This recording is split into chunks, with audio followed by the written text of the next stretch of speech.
Jean-Pierre, vous êtes réélu à l'élection législative. Quel est votre premier sentiment? Très heureux de cette élection, mais tout d'abord, permettez-moi de remercier du fond du cœur les électeurs qui se sont rassemblés derrière notre candidature avec Corinne Bringer, au-delà, et je le dis bien, au-delà de tous les clivages politiques. On l'a dit depuis le début, cette candidature, c'est une candidature de terrain, de Haute-Loire. Et c'est vrai que les électeurs se sont réunis derrière nous pour simplement nous dire bravo, félicitations pour ce que vous faites sur le terrain. Et bien, continuez comme ça, on est derrière vous. Et j'insiste bien, c'est une candidature qui va au-delà des clivages politiques. C'est une reconnaissance du travail et de l'action qui est faite sur le territoire avec des résultats.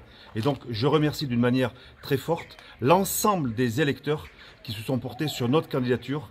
Et dès demain, je dis bien dès demain, comme j'ai l'habitude de le faire, je remonte les manches et je refais le travail sur le territoire. Je connais chaque centimètre carré. Je vais retravailler avec les forces vives, avec les habitants. Je crois que c'est important. Cette circonscription se développe. On va continuer à aller de l'avant. Et à Paris, quelle sera votre place? Quelle place souhaitez-vous prendre à Paris? À Paris, c'est très clair, je l'ai toujours dit, je suis LR de la droite républicaine indépendante. Je l'ai dit lorsque j'ai lancé ma candidature, aucune alliance. Je serai donc LR, comme je l'ai toujours été. Et bien évidemment, comme je l'ai toujours fait, et c'est important de le dire, et je crois que plus que jamais, je voterai tous les textes, toutes les lois qui vont dans le bon sens et qui font avancer notre pays, qui font avancer notre territoire et qui font avancer la Haute-Loire. Comme je l'ai toujours fait maintenant depuis 12 ans. Quel regard portez-vous sur l'élection de Laurent Wauquiez, lui aussi à l'Assemblée nationale? Laurent Wauquiez a fait une très belle élection, très beau résultat, et tout simplement, il le mérite lui aussi pour le travail acharné qu'il fait sur sa circonscription, mais qu'il fait aussi sur la Haute-Loire. Grâce à ce travail acharné, on voit bien qu'on a un département et une Haute-Loire dynamique, rayonnante et attractive.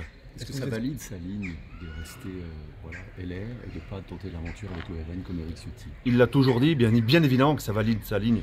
Il l'a toujours dit de rester sur la droite républicaine indépendante. Et moi, je le dis à titre personnel, je souhaite qu'il prenne les rênes de notre groupe. Parce qu'aujourd'hui, on le voit bien, on l'a vu dans le cadre de cette élection, vous entendez les trois partis, que ce soit le RN, que ce soit le parti du président de la République, et puis la gauche réunie, notamment sur les débats. Mais nous, on n'était pas présents. Il fallait être extrêmement solide, ancré sur les territoires, pour gagner cette élection législative en ayant l'étiquette LR. Et on a besoin de Laurent sur la Haute-Loire, comme il sait très bien le faire, mais on a besoin de lui au niveau national. C'est lui qui doit reconstruire la droite. Pour moi, oui. C'est lui qui doit reconstruire la droite et c'est lui qui doit assurer un rassemblement le plus large possible.